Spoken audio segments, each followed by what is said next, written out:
Hello and welcome to episode 1160 of The Sleeper and the Bust. It is Monday, April 3rd. I'm your host, Paul Sporer, joined this afternoon by Justin Mason. Justin, good day, sir. Good afternoon. How you doing? I'm doing all right. Season's cooking. It just started cooking, but we're getting going. My team sucks, and it's great. How about you? How was your weekend? My teams are great. Like I'm top 20 in the TGFBI overall. I'm top Nice. 20 in the auction championship overall, which would be a much better overall to win. But Mm-hmm. because there's like 30 grand on the line for that. Uh, I would like to see my Giants win today, but not at the expense of Michael Of Kopech, Kopech, who's yeah. down 3-0 already. So that's a little bit of a bummer, but I it is what it have is, I guess. I'm 20th in overall in Raz Slam, and I'm 29th in Gladiator. What's funny about that Gladiator team is it's like so blown up already. I Oh, mine have is too. Yeah. Urias on that team, Raisel Iglesias, and Cody Morris. I got three guys who aren't even playing, but apparently they had a good weekend. Obviously, we don't care about standings after not even a weekend. But there are some interesting things going on that we have to get into, including some league wide trends. We'll talk about some different players, and then we'll get into some hot starts that you've written out here and see where we're at on these players, depending on which league type they're likely to be available in. But let's start with the biggest thing that we kind of keyed in on: 70 stolen bases over the extended weekend, the 4 days from Thursday through Sunday. You know how many? I mean, I know you know, but let's play it up. You know how many there were last year, 4 days through? 29. 29, with Yeah. 14 caughts in both seasons. So one season was a 83% success rate, I think, right? Is that right? Yeah, 83% success rate. And the other being a 67% success rate. So massive shift here. Small sample, sure, but not so small that I'm not putting something into it. Like I believe that there is something here, and I think teams will adjust. Right? I think you'll maybe see maybe more pitch outs, or I wonder if maybe guys with the better arm of the catching duo will start to start more. I don't know. Teams will adjust a little bit. I don't think we're going to have an 83% clip all year and, get 70 steals every 4 days worth of for the season.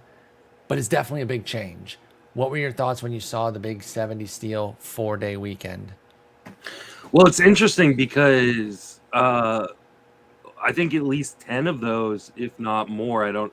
And going into yesterday, 10 of those were the Baltimore Orioles. Yeah, and that's the And so, thing. Sorry, just to expound on that real quick. There were teams that kind of led the charge. 10 for them, 6 for Houston, 3 other teams with 5. But Baltimore really led the charge there. They're 10 of the 70. That's a pretty big deal when one team is 14%. I mean, and 7 of the 70 are Jorge Mateo and Cedric Mullins, That's which pretty just nice. makes my heart warm, Yeah, being two of my guys kind of leading the charge. Uh, that being said, like, it's still really early. I think teams are trying to figure out how to adjust to this defensively. I think they will. And I think other teams offensively are trying to figure out, hey, how much can we push it?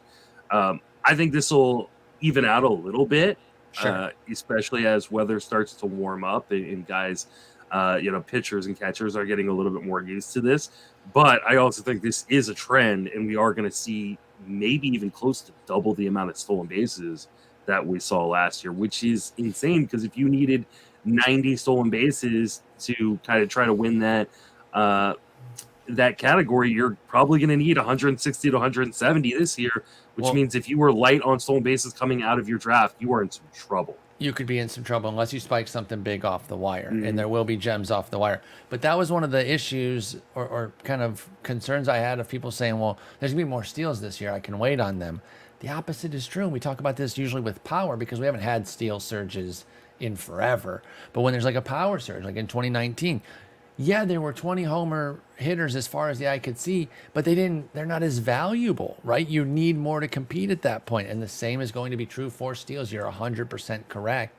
You know what's particularly interesting about this early surge here is that there are 5 teams without a single steal, and one of them is KC, a team that is known for stealing. Of course, they had a 240 OBP 250, excuse me. So it's kind of difficult to steal if you're not on base. My Can't steal first, yeah. super sweet, super cool, very good Tigers had a sub 200 OBP. Very cool. They had no steals. Washington, Minnesota, and Miami as well. Miami and Washington, not very good. Minnesota, they probably just aren't going to be running that much because they had a 336 OBP, which is fine. Like there's nothing wrong with that. That actually had them 11th in the league. They just chose not to run. But yeah, it's very interesting. It's something we're going to definitely keep an eye on and update regularly. But so far, folks are running. All right, go ahead. I do want to point out that like of the guys who stole bases, and 41 people have stolen bases coming into today's games, there's only like 6 or 7 that are widely available, or not even widely available, like available in 12-team leagues. And most of them are rostered, I think, outside of like G1 Bay, who stole 2 bases. Most of them are like rostered in 15-team leagues. So yeah, like, most of them in 15s, but 10s and 12s, there's going to be availability. I mean, you can find like David Hensley has a stolen base. Austin Hayes has a stolen base. Straw's available in 10s and probably available in some 12s. He was picked up in some 15s too. Jose Siri's probably available, but like, it's not going to be as easy. And some of those guys that you're picking up off the wire are going to have real deficits. You know, Straw and Siri are going to have batting average issues. So I don't like those players. Yeah, I mean, hopefully you got a lot of stolen bases in your draft because you're going to need them. You're definitely going to need them. Again, there will be some that pop up because of playing time, though, too. Somebody who is a good base stealer comes in for an injury, and then all of a sudden he's available. So there will be avenues, but I agree. Like, if you didn't get a good stable of them coming out of the draft, you might be in some trouble, and you might have to look toward punting there and maybe just stocking up on the power and batting average with your offense because it might be difficult to catch up. You can't bank on somebody finding a birdie. First off, only one team can do that. Secondly, there isn't one like that every year. And thirdly, you don't know who the hell it's going to be, so it'd be tough to chase. Liam Hendriks is starting his last round of chemo dealing with his non-Hodgkin's lymphoma, and he was not put on the 60-day, which did lead a bunch of people to go out picking him up. I'm not so sure that I would have been doing that in the main event with the 7 reserves only. But it seems people are. I hope he gets back sooner than later. That'd be great. But what do you make of this with Liam Hendriks? Are you speculating on him? I haven't yet, but I mean, I saw him get picked up in a number of OCs and a number of mains last night on the hope that he's back.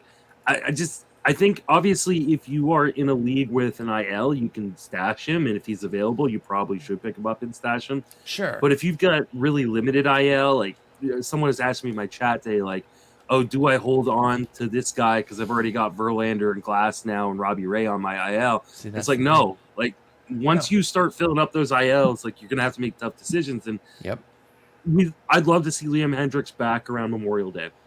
That'd be awesome. That would be awesome. But I'm not betting on that. I would probably guess that even if he does come back, you know, it's probably also break. They're going to give him a lot of time to make sure he's right. You know, he hasn't even finished that last round of chemo. So does our friend Dalton Del Don know something that we don't, though? He put out a big outlay for him in the main event, 405 and 205, or does he just hate JT Brubaker and just really wanted to get rid of him because he cut Brubaker on both of those teams for those big spends on Hendriks, and the backups really weren't matching, 41 and 71. So he spent a lot of money there. And I just wonder if he knows something that we don't, or he's just feeling like, hey, I could be getting one of these premium closers even for half a season to be worth it. But I think that's going to be so hard to even hold Hendriks, you know, especially if he doesn't come back till the All-Star break. Dalton's a really good player, and I don't want to question like his methodology, but we saw him do this with Josh Lowe, spend $500 and then $180. At least Lowe was playing. Like, you know, there's a reasonable expectation that he was going to be coming up and doing some big things, and it didn't pan out. I get that, but there was a clear reason behind that. This one is a spec, no matter how you slice it.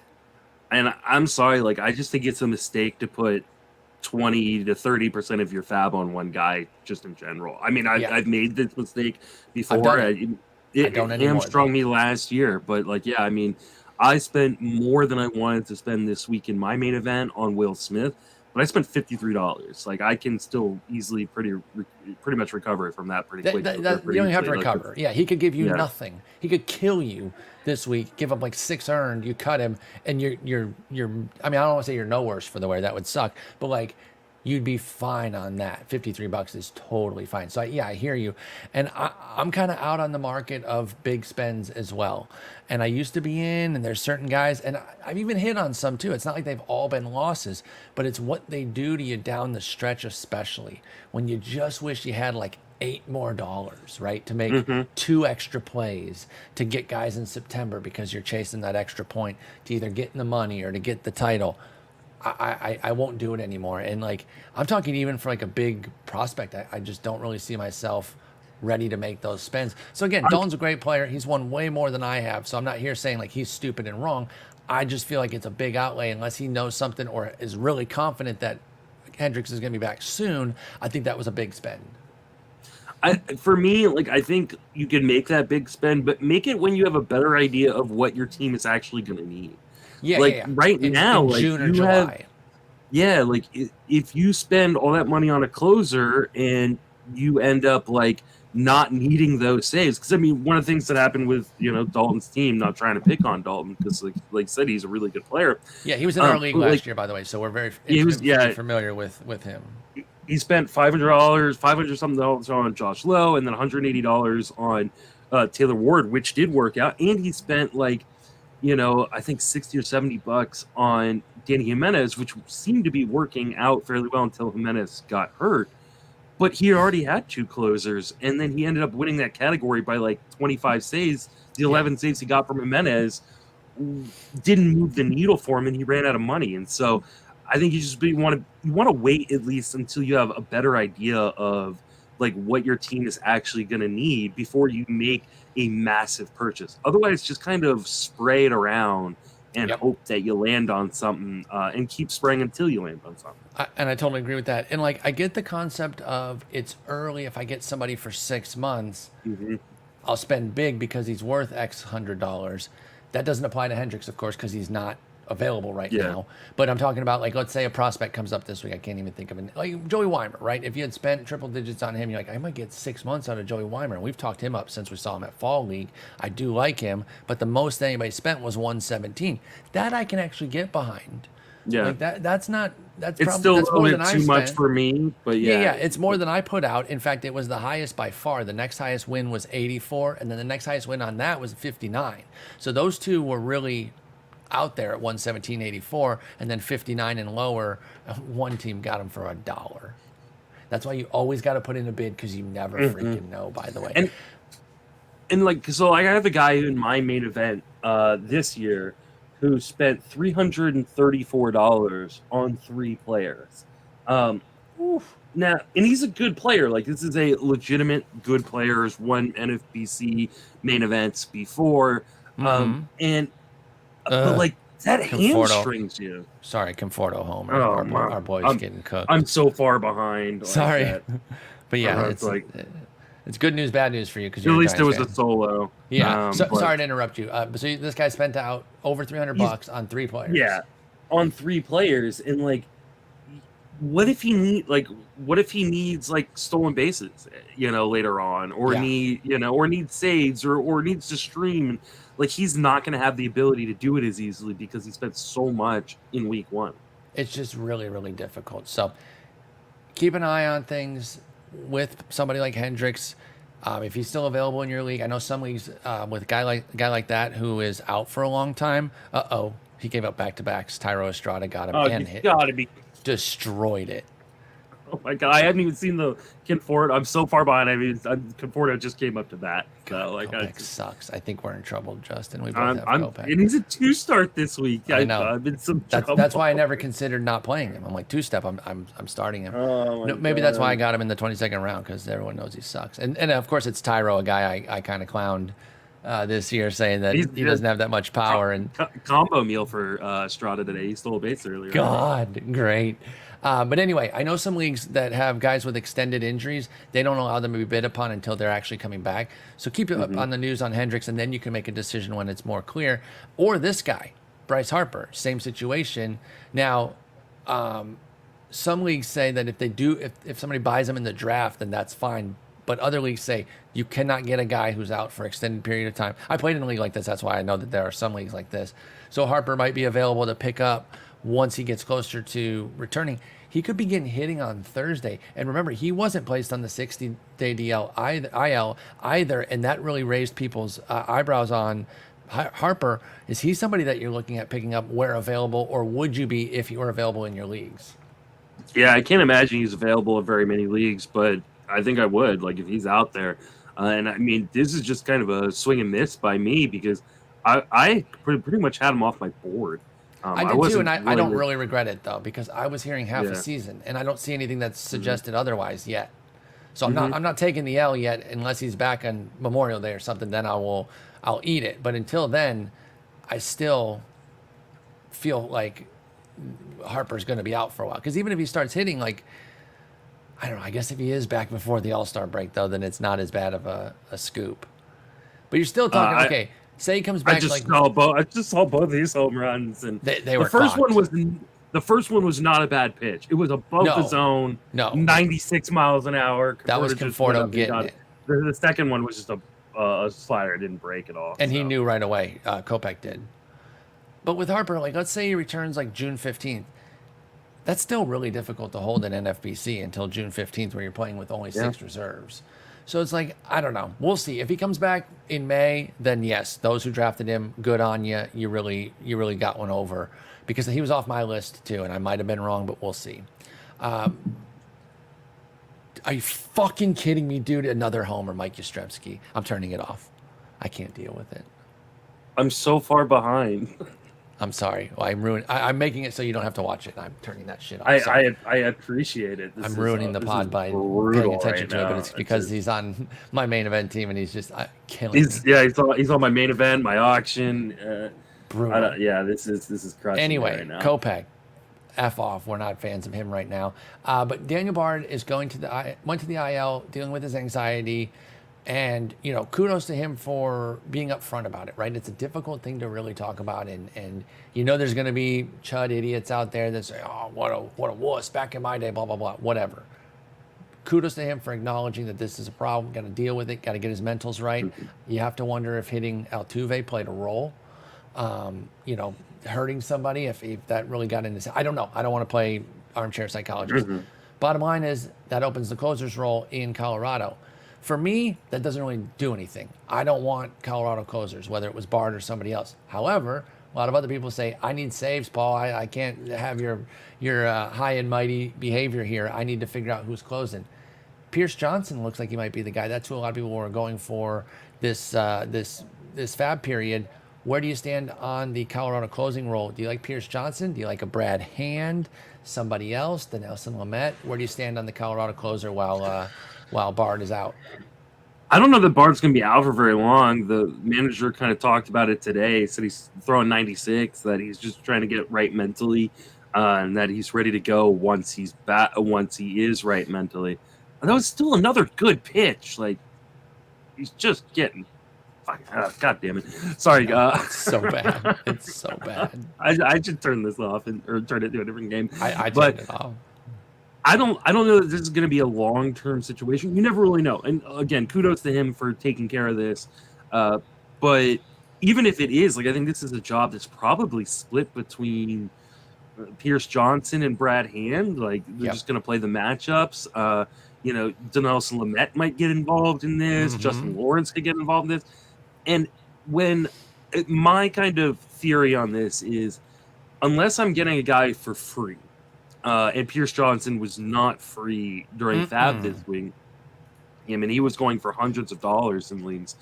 I don't want to dive into a potentially split situation on a bad team. In the worst place to pitch. Yeah, if it's a split situation on a good team, I'm okay diving into that and hoping that my guy emerges. But on a bad team, why am I going to take a gamble on maybe 50% of a bad job in a bad park? Like, I just, no.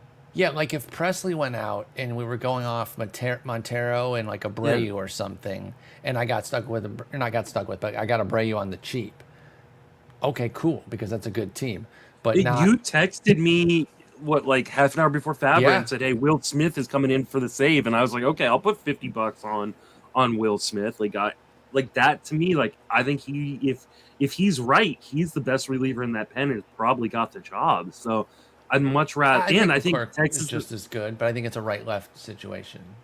yeah, but I think Texas is a pretty good team. I agree They with are. that.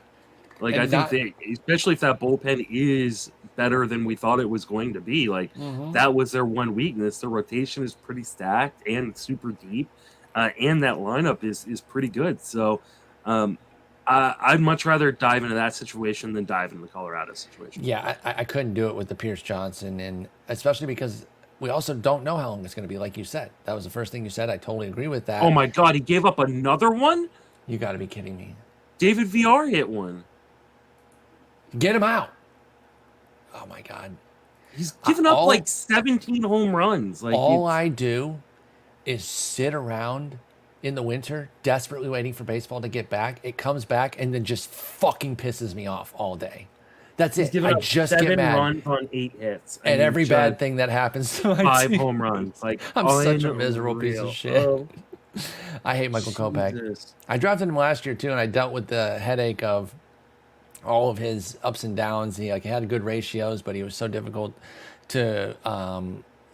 If feel you're not confident watching in. this on the YouTube, to despair in my eyes right now. Yeah. And like I should be happy it's my Giants like crushing them, but like Yeah, but oh we always my put God. fantasy above our favorite teams. Oh, Especially you. You've seen your team win a million times. You don't even care. yeah. Yeah. This is not great, Bob. I don't know. I'm not cutting him or anything, but boy, this sucks. No. A couple of rookies got sent out after their starts. One good, one bad. Jared Schuster really struggled with the control against the Nats. Walked 5. Welcome to the bigs. Gets sent out. For Dylan Dodd, who's, I guess both could be in the rotation. Schuster could come back if they need him as a fifth starter later, but right now they need Dodd sooner because Schuster just pitched. Meanwhile, Johnny Brito pitched his butt off, and they did say that he was sent down because they don't need a fifth this week, so you might as well get the roster spot for somebody else. So I wouldn't necessarily cut Brito if you like him, if you picked him up in a league deep enough for Brito to matter because he had a great outing. I imagine you're fine just cutting Schuster if you weren't even really picking him up. What do you think about Brito then? I mean, I like Brito. He was really, really impressive in that game against the Giants, getting a lot of swings and misses and 20% making Giants swing and strike rate. Yeah, making Giants hitters look foolish, and clearly Giants hitters are amazing because they're incredible. Now. Yeah. Okay, they finally pulled him. Jesus Christ. But I think this is like the fear of like what happens when you draft a team's fifth starter, or a guy who is clearly only in the rotation like Schuster, because they had some injuries and stuff, right? So. I think you cut bait and move on Schuster for sure. I think Brito is really difficult to hold on to in most formats. You probably cut bait and just try to pick him up. He's going to be down for 15 days unless there's an injury and they can bring it back up. So probably cut him. 15? I thought it was 10, but someone corrected me in my chat. I thought it was 10 as well. Okay. So well, dang. I think you got to cut him and kind of move on and then try to pick him back up before he comes back. Well, the tough part is a lot of people probably just picked him up yesterday. Yeah. So and then this happens. He was picked up for I think $111 in my main event or something like that. Like that's pretty brutal. Yeah, that's pretty. It's also on you. Like before Fab runs, you need to be checking your Fab bits. Like, dude. So the 4 leagues where Johnny Brito went 100 or more, the backup bids were 22, 37, 34, and 99. So the 107, 99, that one's pretty good. But the other 3 are tough. 211 to 22. And again, I'm not trying to like clown the I have bids like this too. Like I'm not trying to be like point the finger at them. I'm saying how tough it can be. Like when he went 99. You went 99 in my main, 111 my auction. Yeah, it's like when you think somebody's going to go big, you're like, hey, I'm going to go in. I want to get this guy. And then the rest of your league is just like, nah, we don't really care that much. And they end up going cheap. Who did you get this week in Fab? Anybody good? Will Smith in my main. I picked up Bryce Terang in one of my OCs. Hey, we're gonna talk about him in just a moment. He's on fire to So start the season. yeah, it wasn't a big one for me in terms of Yeah, like fab. Like I don't have I've been lucky and haven't had like a ton of injuries or anything like that. I So bet you wish uh, Kopech was injured. No, I'm just kidding. We don't wish injury on anybody. yeah, I I just mean, meant so you can cut him. I wish he had gotten the flu this morning or something. I picked up Yeah. Juwan Bay in a Okay. league. So How like much did that cost not you? $27. That's not bad at all. So He no, went I'll take 60 it. in mine with a 4 backup, and I'm kind of surprised that it was only a 4 backup. I would have thought there would be more interest in him. He's gonna pick up second base eligibility, which makes him pretty Yeah, interesting so he's too. second in outfield. Hmm. Yeah, I only picked up Tyler Wells for Greinke, $13, a $1 backup, so nobody else was interested. He gets Texas this week, which is not great. I'm actually not starting him at Texas, but I jumped on him because of the 2 start next week that he's slated for with Oakland and I forget the other one. It's a pretty decent team for the second one, but I figure Oakland at home for Tyler Wells. So I was kind of playing the jump on it and getting somebody with a 2 start the following week because you know how crazy 2 starts go. And what if he Hmm. does do well against Texas? Then you know the price is going to be through the roof. So I figure let me jump now on Tyler Wells and plan for next week. Yeah, Oh, it's makes at the sense. White Sox. Oh, and guess who he's facing? Michael Kopech. So I'll at least get a win. Yeah, there you go. Free God dub. damn. Free dub at least. All right, let's talk about some Unreal. hot starts and see where we're at with these guys. Adam Duvall, 2 homers, 571, 600, 1357 slash line. He's out of his mind right now. He had a 4-hit day where he only needed a single for the cycle, but a home run would be a walk-off. So he went ahead and got the homer, which is better than a cycle. I know cycles are cool. I'm not anti-cycle like some people are, but that's unquestionably a better game when your 4th hit is a second homer that walks it off. And it was after Ryan McKenna dropped the easiest routine fly ball ever. It was pretty brutal. And you just knew that the Red Sox were going to win after that. Duvall has 3 30-homer seasons. We've seen him be good before, but the reason he struggles to kind of find teams and doesn't get inked to like multi-year deals is because of his volatility. He has a ton of swing and miss, and so he's put up some batting averages that are like close to my weight. And that's kind of the problem with him. His last of those 30-homer seasons was back in 2021 with 38 homers, but he hit 228 with a 281 OBP. That's the thing, too. If he at least took walks, I think teams would eat the strikeouts. But he's a free swinger. But here he is now on fire with Boston. Great park to hit in. Are you buying in on the Adam Duvall train at all in I guess every league? Because I think in 15s he's going to have some availability, let alone 12s and 10s where he was no doubt available. All right, so like, no, I'm not buying. I mean, I guess like you can try to ride the hot streak, but like you may have already missed the hot streak. Like this could already be over, That's the and tough you part. you don't even know. His career zone contact is 84.2%. What do you think his zone contact is so far this season? Spoiler alert, it's higher. 100. It is 100%. He has It had to be. 100%. It had to be. 100% zone contact. I've never seen this.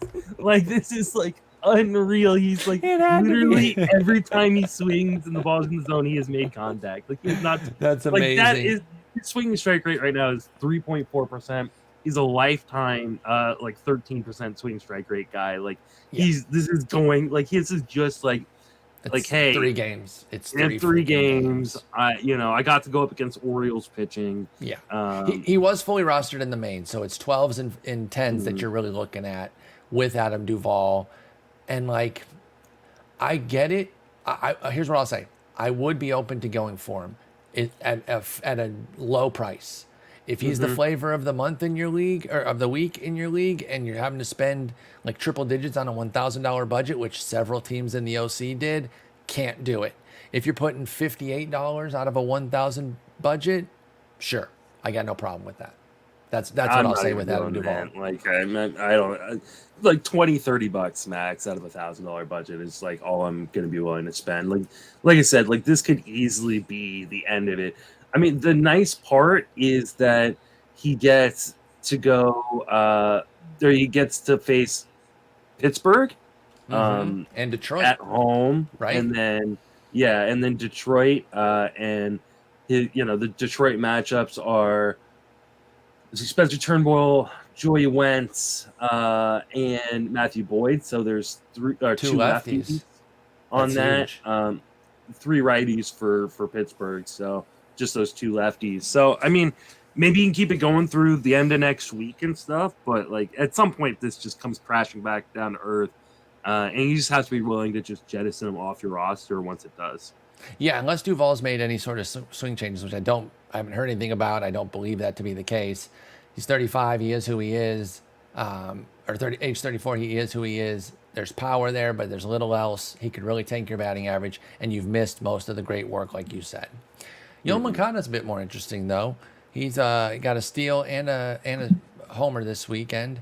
444, 474, 944. 4 is wild with Moncada. He did have one base running blunder that almost cost him on that opening day game where he tried to stretch a double into a triple that he never should have gone for. He was out by the ball beat him by a mile. He actually almost swim moved the tag a little bit. He made it closer than it should have been, but it was still a bad go by him. He already has a double today, 1 for 2 in the day game for Moncada.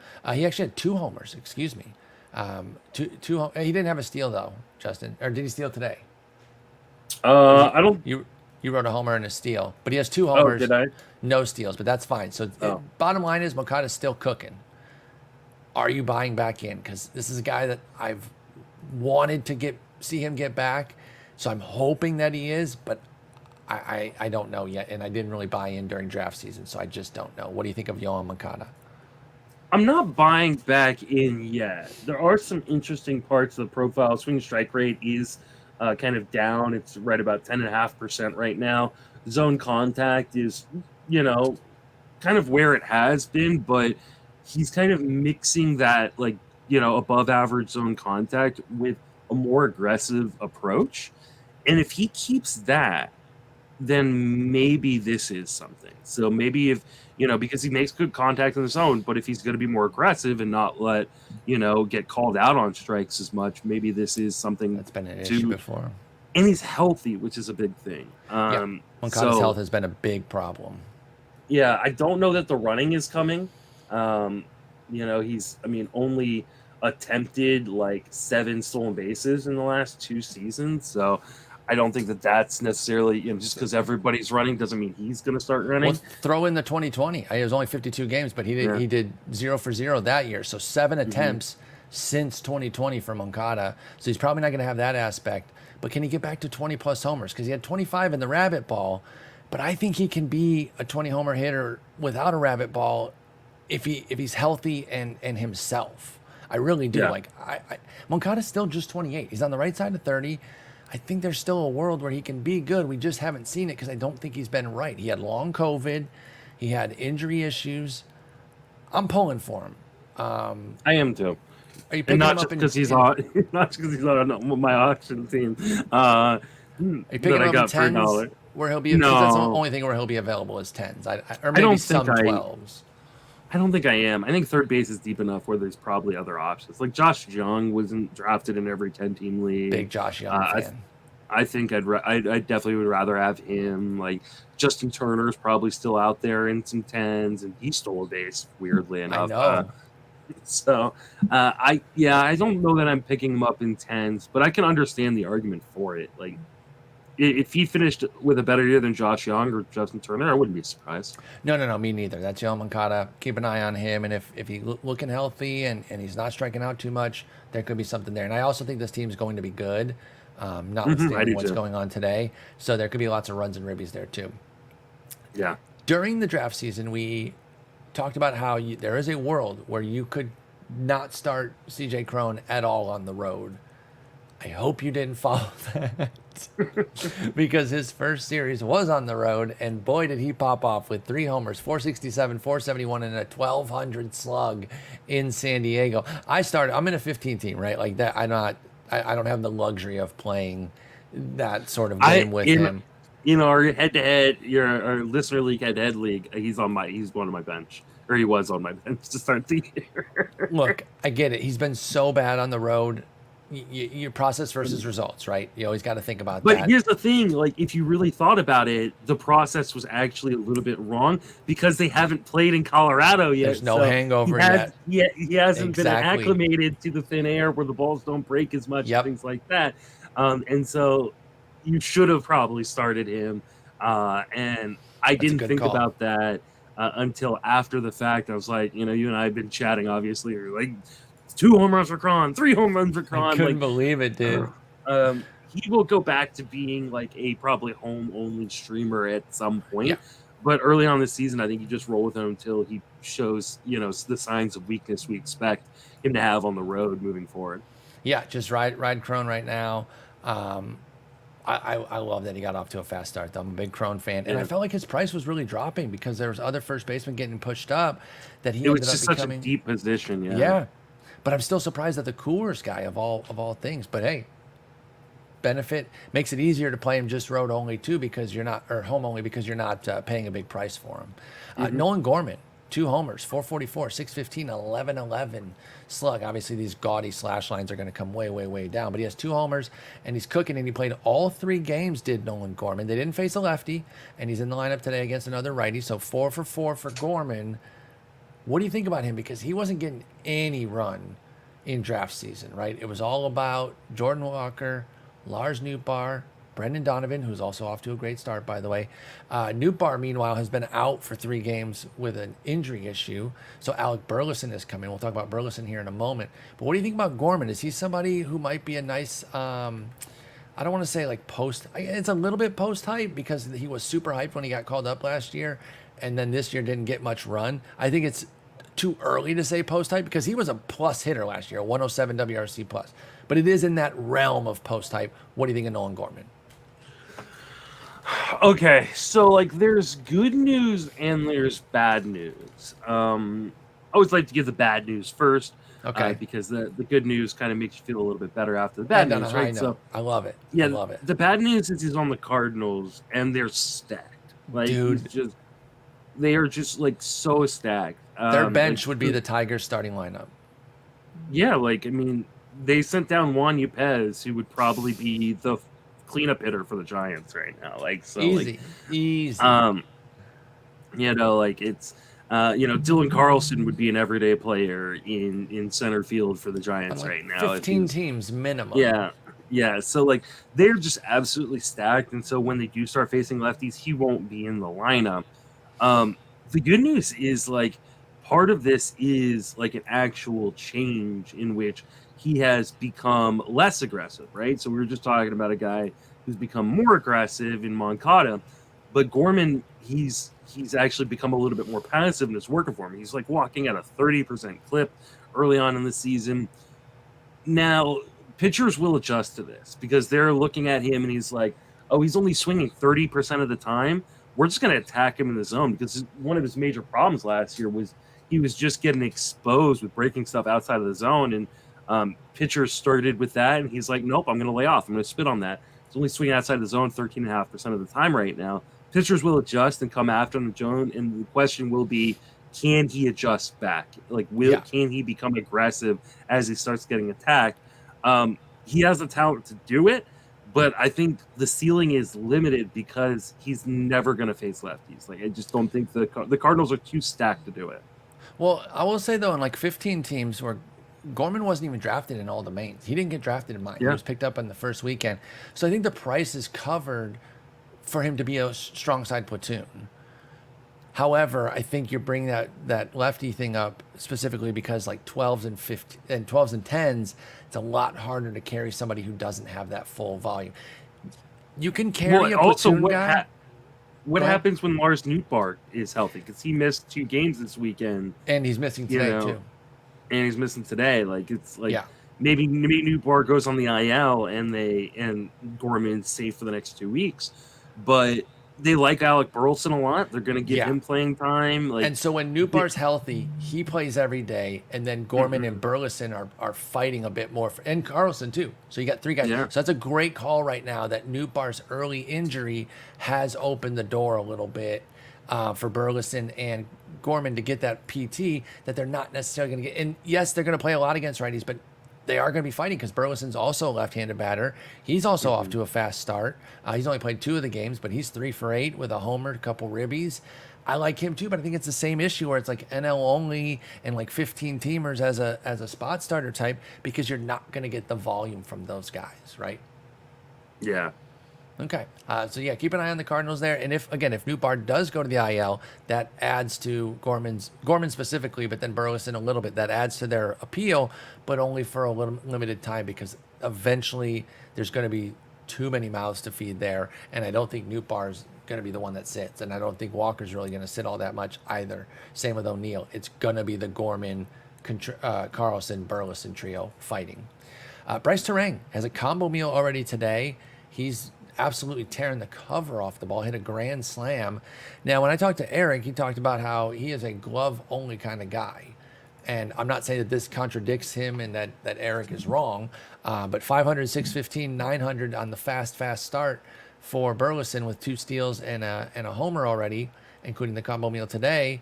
What do you make of Terang, over at second base? Is he somebody that has some deep league appeal just to ride the hot hand right now because of the playing time being guaranteed against right-handers? This was a supersized combo meal because it was a grand slam. That's as amazing. well. Only 4th Brewer in history to have their first home run in the majors be a grand slam. I saw that on Twitter, so that's cool. super cool. Yeah, I don't think this changes my view of him thus far. What it might do is cement him a little bit more in the playing time. And one of the things I didn't really think about until, actually now as we're talking is how much leeway Colton Wong got offensively because he was so good defensively on that Brewers team. And so while it's set up right now for him to have like a strict platoon with either Owen Miller or Mike Brousseau at second base. Miller played second against the one lefty they faced on Saturday. Brousseau actually played third that day. Okay. So even though Brian Anderson's a righty, Anderson shifted to the outfield. Winker came out, and that's how it worked out. Yeah, so I think that there could be a strict platoon. They might end up saying like Bryce Terang's defensive abilities gives him an even larger edge on the strong side of that platoon where he might actually start facing some lefties. So it'll be interesting to kind of see how it plays out. Like I think there's a really good case for like, hey, maybe the next time they face a lefty, and I'm kind of trying to quickly look up and see, they face David Peterson on Wednesday. I'll be really interested to see if Terang's in the lineup that day or if it's Owen Miller. If it's Terang, then maybe that's a sign they're going to start playing in full time. But I think from a straight skills perspective, I think it's probably going to be a little bit empty speed. But he's showing he's got a little bit of pop in that bat, and he did have a really good year at AAA last year. So I wouldn't bury him. I picked him up in my OC. Okay. He's on my bench, which hurts for today, but I did pick him up. Little detour here. Where did this Desclafani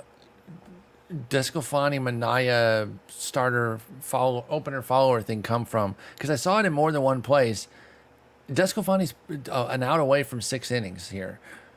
Is it a pitch-based thing? Because he's only at 60-something pitches. Yeah, but like usually if you're going to do an opener, it's more of like a 50-pitch thing. Is Manaya still coming in after? Do we think? I maybe with the Giants having their bullpen eaten up a little bit yesterday, they just are going to go 2 starters and let Manaya finish off the final 4. Disco looks great right now. Yeah.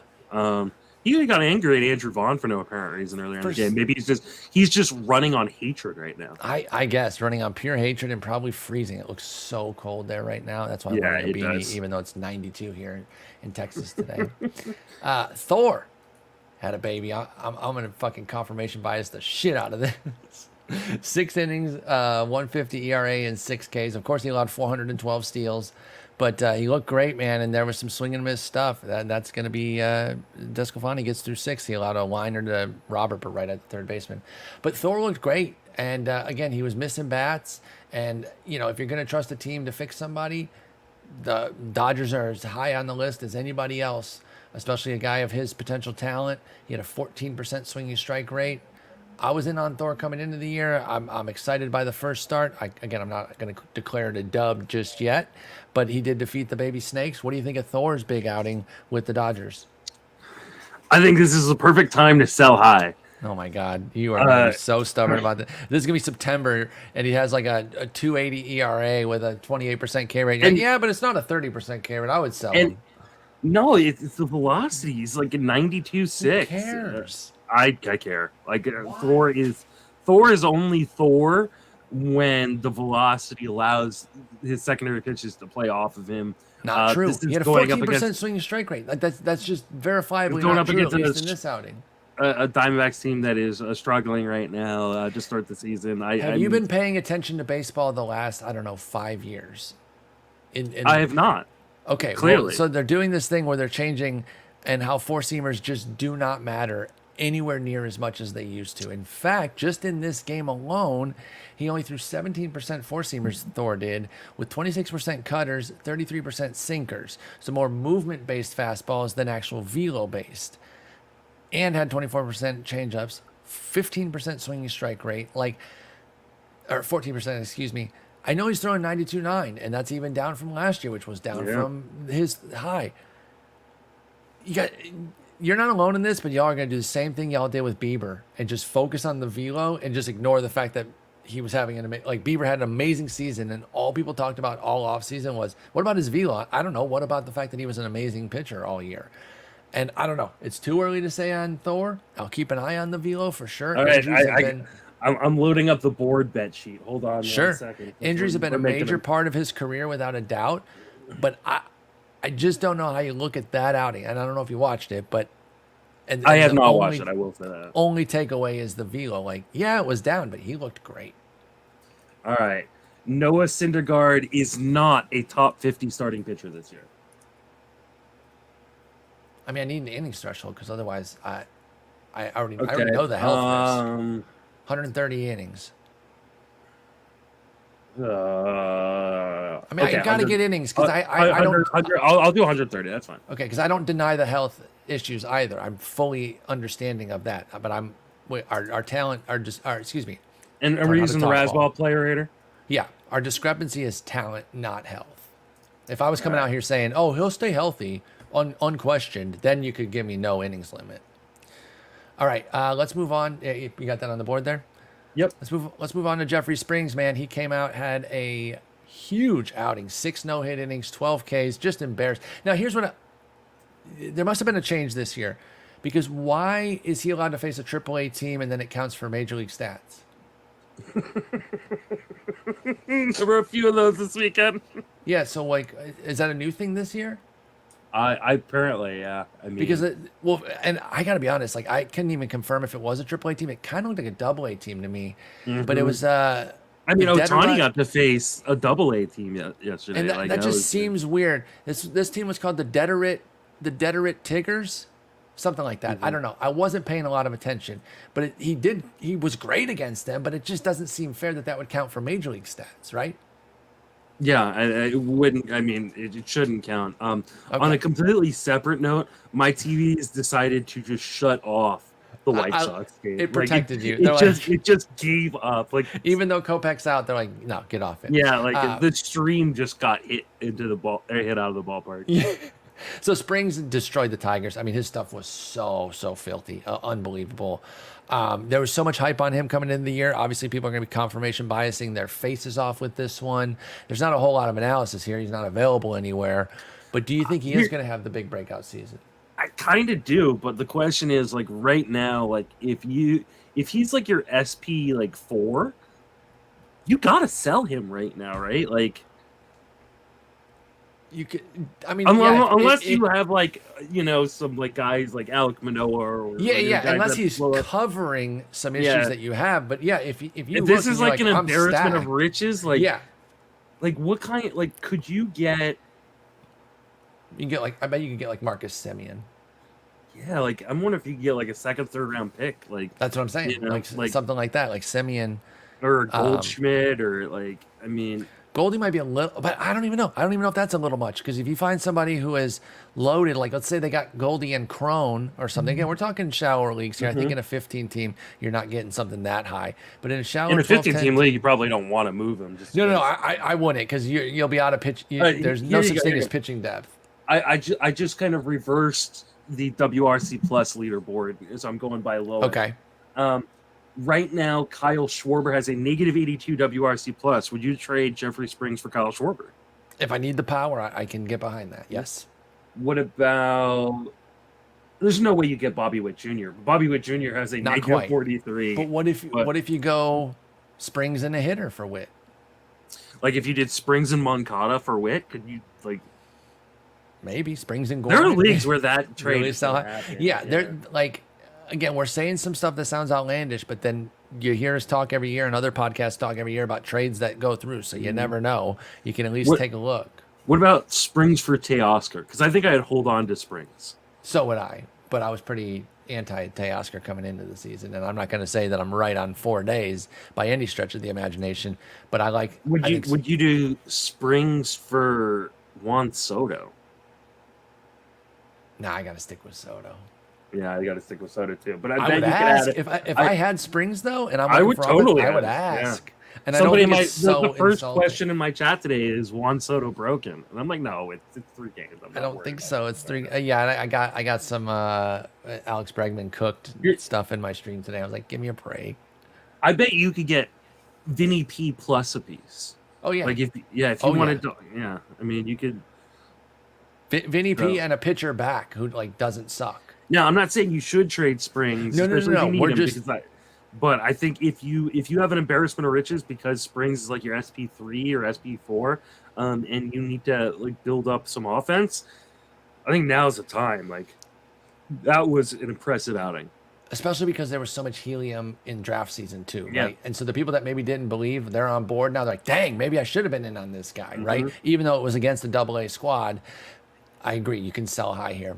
Dustin May dropped 7 scoreless, only 4 punchies, but he looked great. How are we feeling about Dustin May, and what kind of season are you expecting out of him? I was a little tepid on him at the draft table. He's somebody I root for, but not somebody I put my money where my mouth is. I don't have him on any leagues. And we didn't see a lot of the swing and miss, but we saw him have success. So I'm not going to complain too much and roast a guy who only has a 16% K rate and 10% swinging strikes because he had 55% ground balls and he was in command of the D-backs. What do you think of Dustin May? Man, this feels like one where I'm going to really eat my words on Dustin May because my biggest issue with Dustin May wasn't talent. It was I didn't see where the innings were going to come from. They let him go 7 in his first start. Like, whew. And I'm looking up to see how many pitches nice. through. But 7 innings is 84 pitches. That's pretty nice to get through 84. Yeah, to get through 7 in 84 pitches. I mean, if he's going to be that efficient, you're never going to get the strikeouts, and I don't think we're ever going to have the huge breakout if that's the way he's going to pitch. But he's going to be extremely valuable pitching for the Dodgers. Yeah. I'll take the great ratio. Yeah, and dubs. Yeah, like he's. Yeah, this is one where I may end up looking really silly. We'll, I'm okay we'll with see. it. We'll I still see think it's the right process, but yeah. Yeah, and it could be a situation where, unlike what we heard about Baltimore with Grayson Rodriguez, where they said we're going to innings limit him, but it's going to be within games, maybe the Dodgers are going to innings limit May with a hard stop. And so it's like if he goes 6, 7, sometimes 8 even because he's efficient enough, sure. But then when he reaches his final point, if that's September 18th, then that's September 18th. I don't know. That's speculation. I'm just saying. They're a team right now that isn't super healthy either. So maybe they're waiting for Tony Gonsolin and other guys to get back.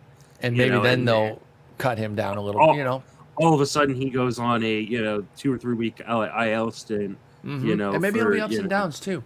Maybe like if they're up 8-0 in the 5th inning against a team, but he's only at 48 pitches or something because he's super efficient again. Maybe they take him out after that. They're like, hey, you killed it, you're fine, but we're going to save you. And because he's so reliant on contact without the shift being this is Dustin May we're talking about. Sorry. Dustin May is going to have blow-up outings. Like he's going to have outings where he gets BABIP to death. Yep, this was a good start, but again, it was a good start against a team that is not looked good offensively as of yet. So, like, I still want to reserve judgment. I'm very surprised that May went as deep as he did 7 in innings, this yeah. game. Yeah. That's the big thing. If the 13% swinging strike rate from 21-22, that 53 innings, small sample, but if that is still going to be here, then he is going to be a monster. We didn't see it in game one, doesn't mean it won't be here all year. A guy who is more of the pitch to contact, not so much swing and miss, although last year the strikeouts did go up, but Aaron Savale also went 7, but only 3 Ks, only a 6% swing strike rate, but he was excellent against Seattle. What do you think of the 7 scoreless from Savale, and are you picking him up? I mean, he was the guy I was targeting late in drafts, so like I've got a good amount of shares of him. But if he's available in leagues, I would be kind of picking him up right now. I just think the skills have always been there.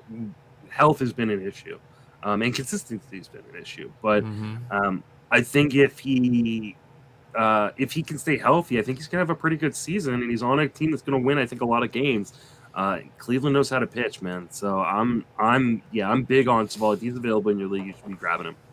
Yeah, and it'll be shallower formats where you're gonna find Savale. He definitely got drafted in 15 teamers, but he's a guy I've always liked. I'm still in, even with the lower strikeout. I trust Cleveland. I like Savale. I say go get him. And then Seth Lugo, let's cap it off with him. He threw 7 innings as well, 1 earned, but he had 7 strikeouts. He dominated the Rockies. And yeah, we can say it's the Rockies, but A, there's no Coors hangover because they haven't played there. And B, they were good in the first couple games. So he actually stemmed the tide on San Diego not playing so well and helped them. Or no, they went 2-2. It was 4-game set. So they won 2, they lost 2. But either way, Lugo pitched his butt off, looked great. He's converting back to starter at age 33 here. I wonder if this could be a CJ Wilson thing, though, where, yes, he's been a reliever all the way since 2017, outside of just 12 random starts and 18 and 20 combined. But maybe he still just gets turned loose innings-wise because he's 33 years old, and what are they protecting him for? Like when CJ Wilson came out of the bullpen, he threw a full season. I wonder if Seth Lugo's going to be like that. What did you think of his first outing? Super, super impressive. And again, another situation in which, Dustin May, where Seth Lugo, my biggest concern on him was, is he going to be able to throw as many innings? And I don't know if he'll be able to hold up over the course of a whole season as a starter, but for right now, you ride it because he looked really, really good, went deep into the game. And I think this is a guy that, you should be riding this hot streak because right now, San Diego doesn't have a lot of options. Like Lugo is firmly in this rotation for a Weathers while. is pitching right now. Ryan Weathers is. So, they're using Lugo, and they're committing to him and Nick Martinez right now. By the way, Minaya is in, so it is a piggyback. It's just not traditional piggyback where the guy goes like fewer than 5. It's because Desclafani was so efficient. You're definitely right on that. But if Minaya closes this out, that'd be a pretty hot 3-inning save. If he came in. It's not a save, though, is it? If you get 3 innings, yeah. Oh, yeah. No matter what, even if it's 7-0. Oh, that would be awesome. Yeah, if he goes all 3, Minaya would get a hot save right here, and he's looking nice right now. I mean, he's facing a lefty, but his stuff looks crisp. And then no reason he won't get 3 innings. No, I agree. But then he yoinks a sinker into the right-handed batter's box right after I said, he looks crisp, dude. He's on fire. But anyway, I like Lugo. I'm picking him up everywhere. He was somebody I was actually drafting as well in 15-teamers. I'm taking a shot in 10s and 12s where I need pitching. He gets a trip to Atlanta this weekend. That'll be a tough test. But I think he has the stuff to be able to survive and be kind of at least a team streamer, if not just a consistent guy you keep in your rotation. I agree. All right. Those are some hot starts there. It's always tougher at the first few weeks of the season because there's not a whole lot to go off of. We're not going to be recommending you drop guys like Bregman who went 0 for 16 or anything like that. You're not going to hear any of that. So don't even ask. If you drafted a guy in a single-digit round, unless they have a long-term injury, you are not cutting them. Full stop. Absolutely. I do not care what they do. I don't care on May 1st if they're hitting 112. You are not cutting anybody with a single-digit draft order. And that goes for all formats. Then you start to get different league formats. You can say, okay, 15-teamers, I wouldn't cut anybody in like the 20th round and earlier. And, you can start to maneuver from there. But anybody with a single-digit draft round, you're giving them at least a month, if not 6 weeks. Right now, for me, you can drop anybody who you drafted in the last third of your draft. So if you're in a 30-round draft, anybody who was drafted after round 20 is droppable. Everybody else, I'm holding on for 2 weeks. Absolutely. I'm okay being aggressive and stuff like that, but I really only want to be aggressive in the spots where I've seen something that means someone I should be aggressive. A And the velocity drop, the a churn roll spots. change. Yeah, exactly. Not In an the churn spots. overreaction Yep. to somebody who is I'm not cutting Bregman for Gorman because Gorman's on fire and Bregman's 0 for And 16. and for me right now, it's more about wanting to pick a guy up than it is about wanting to drop a guy, right? Like Exactly. I drafted this guy for a reason, and unless the reason was, hey, he's got a good opening weekend start, Mm-hmm. I'm probably holding on to him unless there's just something better on the waiver wire.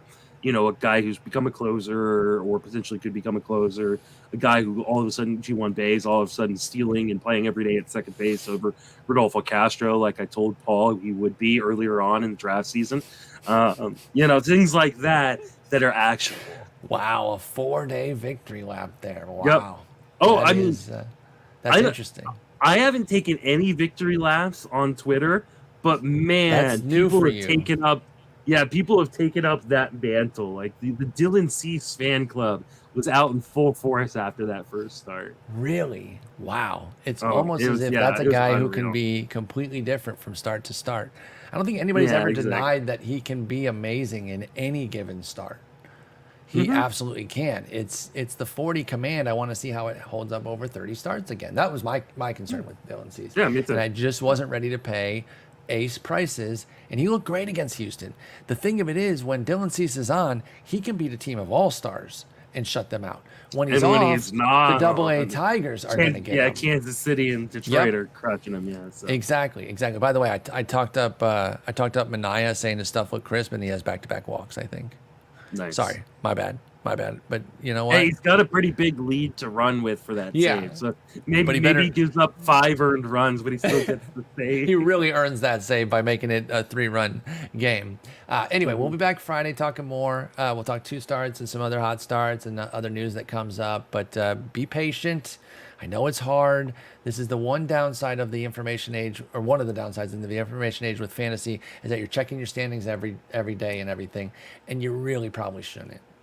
Because it's going to you absolutely shouldn't. The only reason you should be checking your standings is so that way, if you're at first place in your league, you can take a screenshot and send it to people. Like that is literally the only reason right now that I'm checking my standings is because I want to see if like I jumped to first overall in TGFBI or the Oxygen. Well, see, I know I'm not going to do that because I have Michael Kopech and Chris. Even Sale. with Michael Kopech, I'm there. Like, well, good for you because not me. I am.